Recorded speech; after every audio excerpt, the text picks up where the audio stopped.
नमस्कार, बहुत स्वागत है आप सबका। मैं पुनीत पाठक और मध्य प्रदेश की बड़ी खबरें विस्तार से आपको दिखाते हैं। शुरुआत करते हैं एक अहम खबर के साथ में। शिवपुरी में मंत्री सुरेश धाकड़ का एक वीडियो वायरल हो रहा है जिसमें वो ये कहते नजर आ रहे हैं कि वो बिके जरूर हैं लेकिन आपके यानी जनता के लिए और महाराज सिंधिया के साथ गए।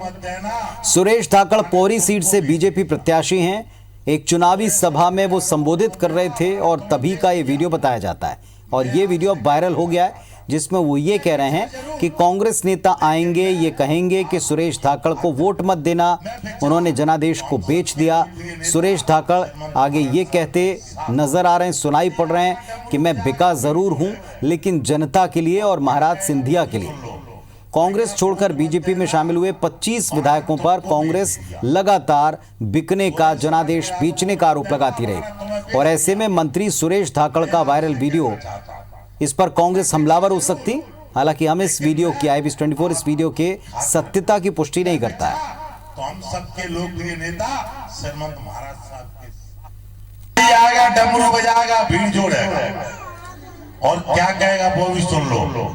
भैया वोट मत देना, माने तुमको बेच दिया। सुरेश राठ के आगे वोट मत देना, माने तुम्हें बेच दिया। मैं आपसे कहना चाहता हूं, मैं बिचा जरूर लेकिन मैं आपकी खातिर बिचा। मैं बिचा तो हम सबके लोकप्रिय नेता श्रीमंत महाराज साहब के साथ गया, लेकिन उससे पूछना जब मुझसे कहेगा बिचे की बात।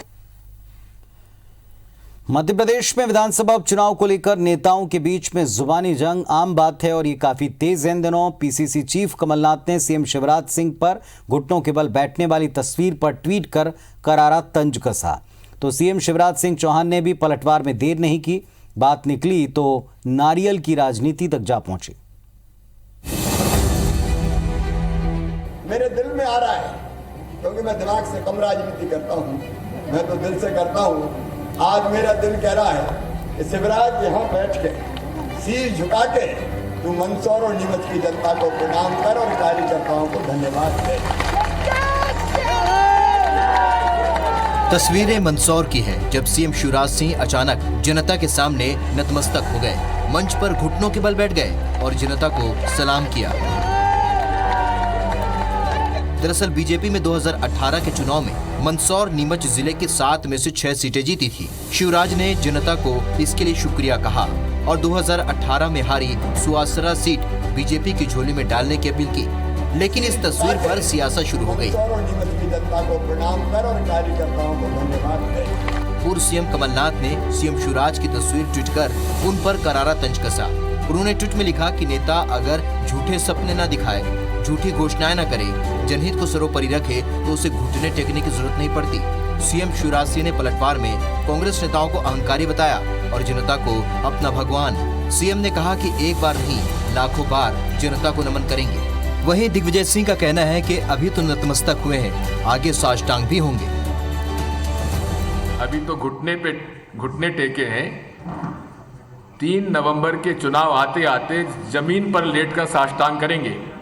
जनता भगवान है हमारी। ये अहंकार कांग्रेस के नेताओं को मुबारक हो। अब मैं तो दिल से राजनीति करता हूँ, दिमाग से नहीं।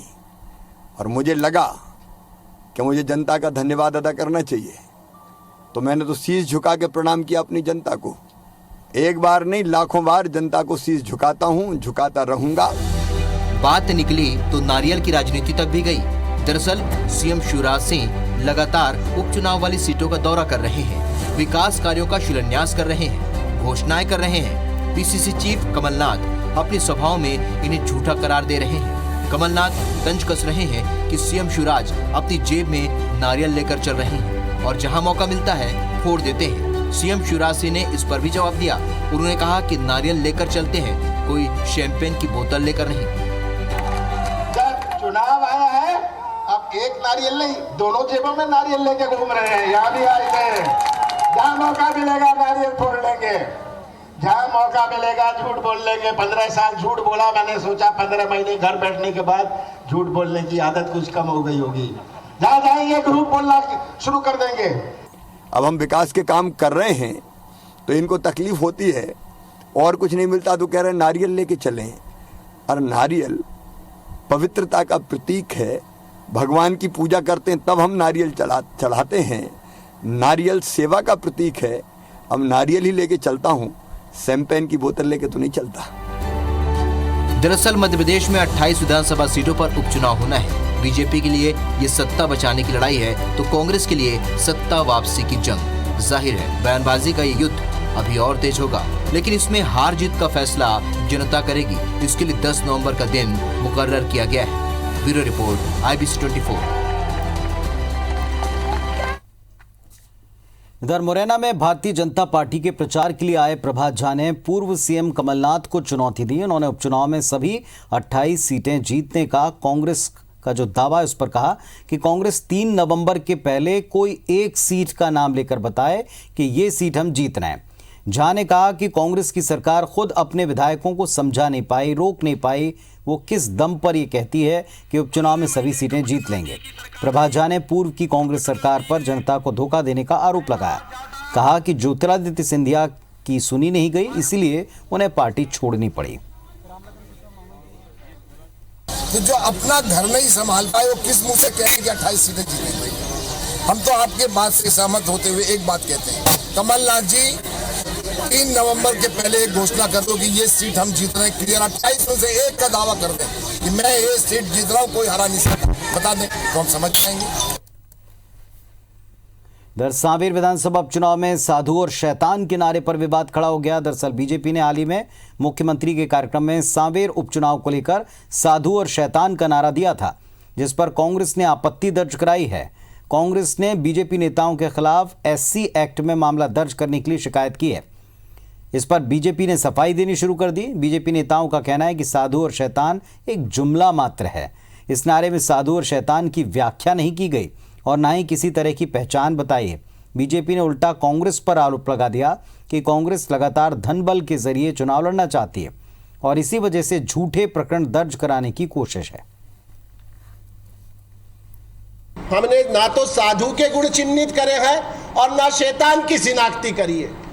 हमने तो पहली लाइन में यह स्पष्ट कर दिया है कि यह घड़ी है सांवेर के इम्तिहान की। यह निर्णय सांवेर का मतदाता करेगा कि साधु कौन है और शैतान कौन है। जो भाषा उनने लिखी है वो भाषा हमारी नहीं है, वे हमारे भाव को विकृत करके प्रस्तुत कर रहे हैं। और ये लड़ाई साधु और शैतान की जो नारा है, इस नारे को हमने तो जनता के बीच में रखा था कि सांवेर के मतदाता तय करेंगे साधु कौन है और शैतान कौन है। कांग्रेस इतनी जल्दी में उसने अपने आप को तय कर लिया कि हम ही शैतान है, तो कहीं ना कहीं उनके मन में बोले चोर की दाढ़ी में तिनका। तो मध्य प्रदेश के 28 सीटें हैं जिन पर उपचुनाव हो रहा है और प्रचार जोरों पर है। किसानों को साधने के लिए हर दल अपनी तरफ से पूरी कोशिश कर रहा है और इसी प्रयास में कांग्रेस भी है। प्रचार प्रसार के दौरान किसानों के साथ खाट सभा कांग्रेस कर रही है। कोशिश यही कि विधानसभा क्षेत्र में हर गांव में जाकर किसानों के साथ खाट चौपाल लगाएं, उनको अपनी सरकार के कामकाज बताएं और साथ में जो किसानों के संबंध में बिल आया है उसकी खामियां गिनाएं। जब हमें जो है अपने संपर्क को गहरे और पारिवारिक स्तर पर ले जाना है तो उसके लिए हम ये जो है खाट अभियान चला रहे हैं और हम उसमें जाएंगे, किसानों से बात करेंगे कि किस तरीके से जो है देश को लूटने का एक नया एजेंडा किसान बिलों के माध्यम से आ रहा है और किसान को उसके बारे में समझाएंगे। ग्वालियर पहुंचे पूर्व मंत्री और कांग्रेस नेता PC शर्मा ने बड़ा बयान दिया। उन्होंने कहा कि ग्वालियर चंबल में बीजेपी के लोगों ने सिंधिया समर्थक प्रत्याशियों की सुपारी ले ली है। ये सुपारी सिंधिया समर्थकों को हराने के लिए है, क्योंकि ये लोग जीत गए तो उनका राजनीतिक भविष्य खतरे में पड़ जाएगा। PC शर्मा ने दावा किया कांग्रेस उपचुनाव में ग्वालियर चंबल की 16 सीटों समेत सभी 28 पर जीत दर्ज करेगी। सिंधिया पर भूमाफिया के आरोप पर कहा कि कांग्रेस की सरकार बनने पर एक एक मामले की जांच होगी। काम कर नहीं रहा है कोई बीजेपी में, वो कह रहे हैं भाई ये तो थोप दिया आपने यहाँ पे कैंडिडेट कांग्रेस से लाके, तो वो सुपारी और एक सुपारी इस बात की भी दे रहे हैं वो कि भैया ये सुपारी दी तुमको, ये सिंधिया समर्थक जो आए ये हारना चाहिए। ये अंतर्घर चल रहा है भारतीय जनता पार्टी में और हमारा एक ही नारा है, बिकाऊ नहीं टिकाऊ चाहिए, गद्दारों की नहीं, कमलनाथ जी की सरकार चाहिए।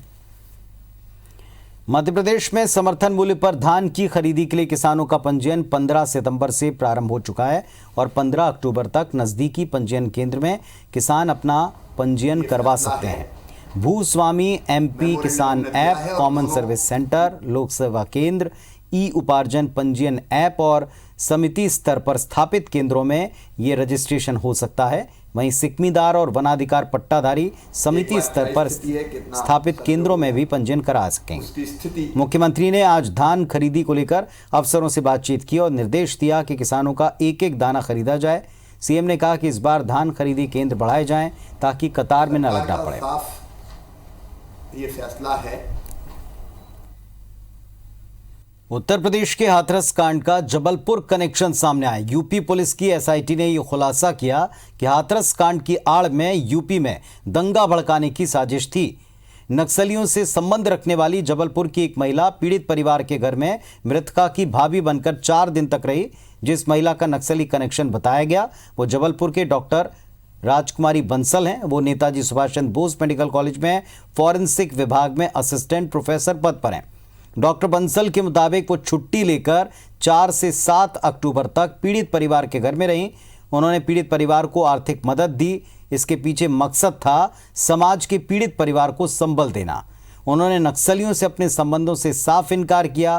कहा कि ऐसा प्रचारित करने वालों के खिलाफ वो कानूनी एक्शन लेंगी। डॉक्टर बंसल ने अपने फोन टैपिंग का आरोप लगाया। साइबर सेल में इसकी शिकायत करने की बात बताई। दूसरी तरफ इस मामले में मध्य प्रदेश के नगरीय प्रशासन मंत्री भूपेंद्र सिंह ने आरोप लगाया कि कांग्रेस और राहुल गांधी ऐसे मौकों पर देश को तोड़ने वालों के साथ खड़े नजर आते हैं। हाथरस के मामले में एक महिला जो कि जिसका नक्सली कनेक्शन बताया जा रहा है वो वहाँ पर पीड़ित परिवार के घर साथ में रही है। एक जो देश को तोड़ने का षड्यंत्र चल रहा है ये उस षड्यंत्र का एक हिस्सा लगता है। और जब भी कोई देश को तोड़ने वाले षड्यंत्र होते हैं तो राहुल गांधी जी हमेशा उनके साथ खड़े दिखते हैं।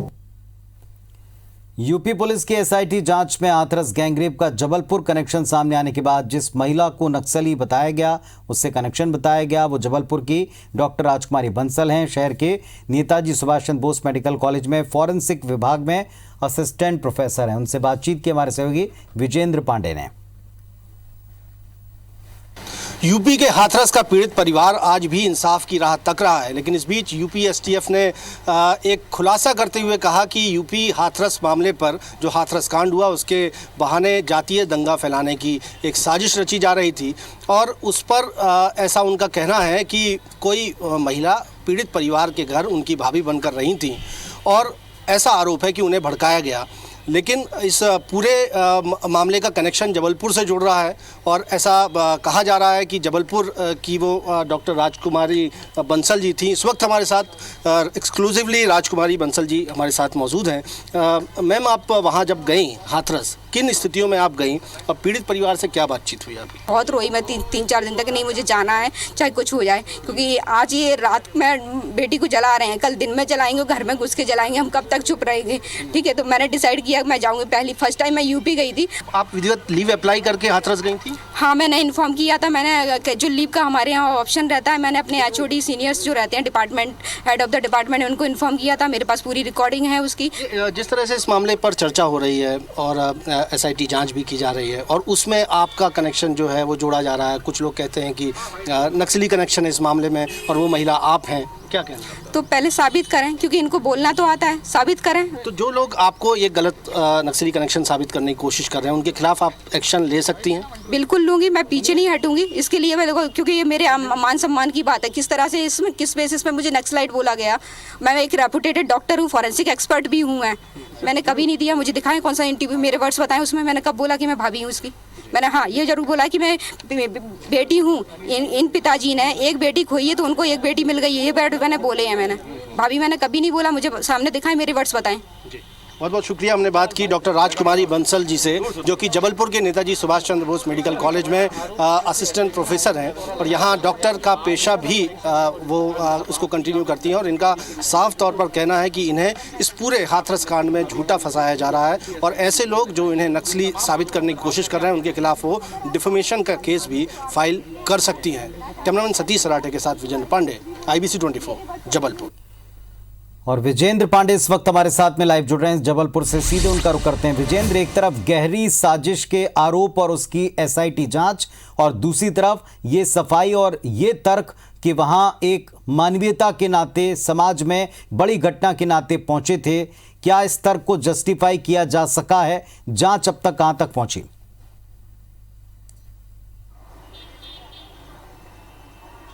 पुनीत, सबसे बड़ी बात तो यह है कि बीते 2 दिनों से लगातार एक नकली भाभी का जिक्र जो था वो सुर्खियों में था कि आखिर वो कौन महिला थी जो कि पीड़ित परिवार, जो कि हाथरस का, उसके घर में मृतका की भाभी बनकर रही थी। और इसका कनेक्शन जिस तरह से जबलपुर से जोड़ा जा रहा था, यूपीएसआईटी ने एक बड़ा खुलासा किया कि हाथरस कांड की आड़ में जातीय हिंसा भड़काने की एक साजिश रची जा रही थी। जस्टिस फॉर हाथरस नाम से एक वेबसाइट भी बना ली गई थी जिसमें फंडिंग ली जा रही थी, और साथ ही साथ लोगों को बताया जा रहा था कि पुलिस के अगर कोई कार्रवाई करती है तो उसका विरोध किस तरह से करना है। और नक्सल कनेक्शन जो है, यूपीएसआईटी ने इस बात को कहा था और इसके लिंक जबलपुर से मैं रहने वाली एक महिला से जोड़े थे।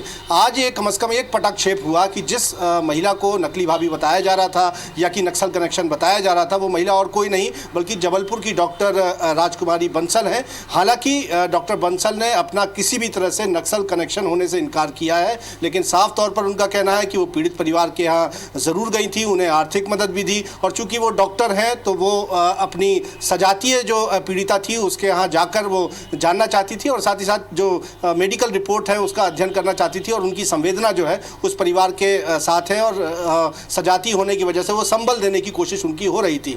लेकिन इस पूरे मामले में जहाँ तक जांच की बात है, पुलिस इस मामले को इन्वेस्टिगेट करेगी, और यूपीएसआईटी बताया जा रहा है कि जल्द ही मध्य प्रदेश पुलिस से संपर्क कर सकती है, और 1-to-1 इंटरोगेशन जो है डॉक्टर राजकुमारी बंसल से अब यूपी पुलिस की एसआईटी कर सकती है। लेकिन इस बीच एक बात ज़रूर है जो संदेह पैदा करती है, क्योंकि जिस तरह से डॉक्टर बंसल का कहना है कि वो बिना किसी को बताए हाथरस चली गई थी चूंकि उनकी संवेदना थी, लेकिन सबसे बड़ा सवाल है जो कि एक तरह से मेडिकल कॉलेज प्रबंधन ने भी उठाया है कि आखिर डॉक्टर बंसल जो कि एक शासकीय सेवा में है, शासन के जो नियम शर्तें हैं सेवा की, उसके तहत वो बंधी हुई हैं, लेकिन उन्होंने ये जानकारी नहीं दी। एक कैजुअल लीव जरूर अप्लाई की थी उन्होंने, और ऐसा डीन मेडिकल कॉलेज का कहना है कि शासकीय सेवा में रहते हुए वो इस तरह के आंदोलनों में शामिल नहीं हो सकती, लिहाजा उनको शो कॉज नोटिस जो है वो मेडिकल प्रबंधन की ओर से भी जारी किया जा रहा है, जिनसे स्पष्टीकरण पूछा जाएगा कि आखिर उन्होंने शासकीय सेवा शर्तों का उल्लंघन क्यों किया, और ऐसे में उनके खिलाफ कदाचारण की भी कार्रवाई हो सकती है। तो जो संदिग्ध एक बात सामने आ रही थी कि वो किस तरह से शासकीय सेवा शर्तों को दरकिनार करते हुए पीड़ित परिवार से मिलने पहुंच गई। हालांकि बाद में डॉक्टर बंसल ने यह भी कहा कि वो इस तरह की कार्रवाइयों से नहीं डरती, और वो खुलकर अगर कहीं इनजस्टिस होता है तो उसके खिलाफ आवाज़ उठाती हैं, और उन्हें इस बात का कोई डर नहीं है कि इस दौरान अगर उनकी नौकरी भी चली जाती है। तो देखिए, ये एक तरह से हमदर्दी जो है, जो अमूमन देखने नहीं मिलती है एक शासकीय सेवक से किसी ऐसे परिवार के साथ जिसके साथ गलत हुआ, या कि आंदोलन जिस तरह से फैल रहा है। लेकिन इस मामले पर अब यूपीएसआईटी ने जिस तरह से नक्सल कनेक्शन होने की बात कही है, ये कहा है कि जातीय हिंसा फैलाने की एक साजिश रची जा रही थी, और उससे सीधे तौर पर कम से कम ये साबित हो रहा है, इस्टेब्लिश हो रहा है कि जिस नकली भाभी का जिक्र था वो और कोई नहीं बल्कि डॉक्टर राजकुमारी बंसल थी, जो कि जबलपुर के मेडिकल कॉलेज में डॉक्टर है। अब ये जो जांच पड़ताल होगी, इंटरोगेशन होगा, चलिए, वाकई शंकाएं कई हैं, सवाल कई हैं इस तरह की घटनाओं में, मानवीयता का एंगल, चूंकि घटनाएं इस तरह की प्रदेश में आसपास भी घटी हैं, और अचानक से यूं ये जो स्टेप थे, कदम थे, कितना इसे तर्क संगत तरीके से सबूतों के साथ पेश किया जाएगा और एसआईटी कितना जांच में सामने ला पाएगी, इस पर अब नजर आएगी। शुक्रिया आपका इस पूरी जानकारी के लिए। तो इस बुलेटिन में फिलहाल इतना ही। खबरों अपडेट्स के लिए आप देखते रहिए IBC 24। नमस्कार।